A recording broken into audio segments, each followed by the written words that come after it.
Guys, happy Wednesday. Um, Today we're going to do a quizzes. So super simple, right? Let me kind of give you a couple heads up about a few things you're going to need to know for the quizzes, and then you can do the quizzes. So yesterday in class, we read The Debt That We Owe to the Adolescent Brain, and we kind of talked about how, the teenage brain really has a lot to teach us. There's a lot we can learn from it, and there's a lot of great things that teenagers are capable of doing based on their brain development. So I hope you kind of enjoyed that. I thought it was interesting to learn some of those things and in talking about how those teenage years really do prepare you for adulthood. So, of course, this is an informational text. You know that from what we read yesterday. But one of the things I want to point out is what you see over here in this white box.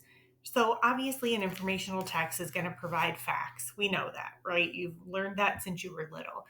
But the one thing I want you to notice are the headings and the subheadings. So, you have the heading or the title of the story, but then you have all of these subheadings. Like on page 330, you have brain under construction. And on page 331, you have moving on from childhood. And on page 332, you have the Stone Age impulses in the modern world.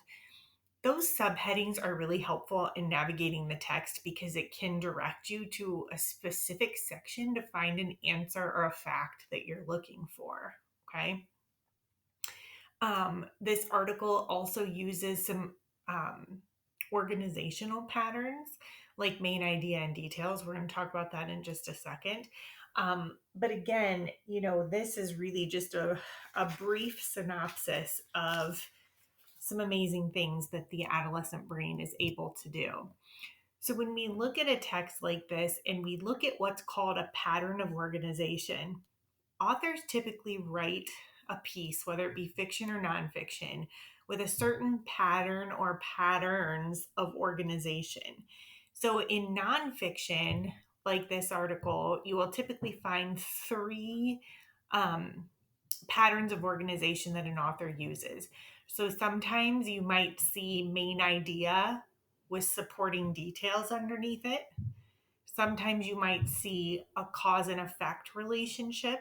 And sometimes you might see a compare and contrast done. Sometimes an author will include all of them within an article. Sometimes they'll just stick with one or two. But these are things that you'll commonly see in an informational text when the author's trying to teach you information.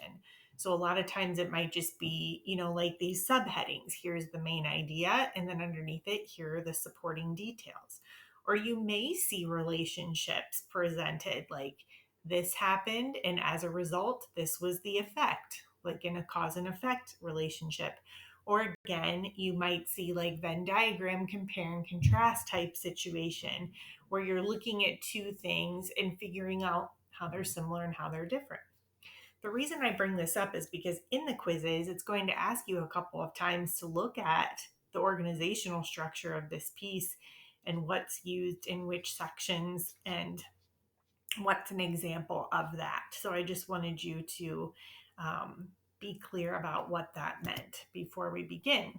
And now you're ready to do the quizzes. So here's what I'm going to tell you. Number one, it would be in your best interest to reread the article before you begin. And again, it's on page 329 in the textbook.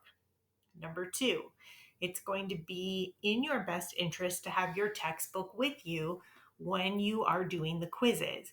The quizzes is set up so that you have 180 seconds to answer, and that's because you may need to use your book to help you with an answer. And if we didn't give you enough time, you wouldn't have enough time to be able to find the answer to the question in the text. So you could have it open in another tab to see the online textbook, but it is going to make it 1,000 times harder for you. It will be super, super simple if you just have your textbook open in front of you on page 329 and use that to help guide you through the questions. Okay, so here's the deal. You can take the quizzes as many times as you want to. So if you take it once, and you bomb it, look at the answers, think about them, take it again. You can take it as many times as you want to. I want you to get a good score on this. This should be an easy A.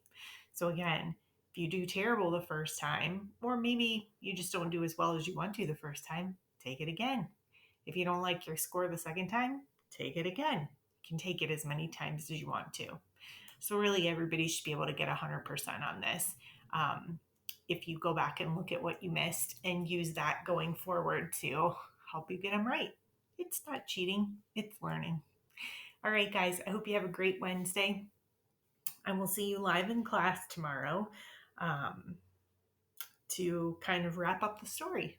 Alrighty. And I did post First Chapter Friday, so feel free to work on that at any time. It's called From the Desk of Zoe Washington. And it's pretty interesting. It's pretty good. It's part like life drama, part mystery. Kind of interesting. All right, guys.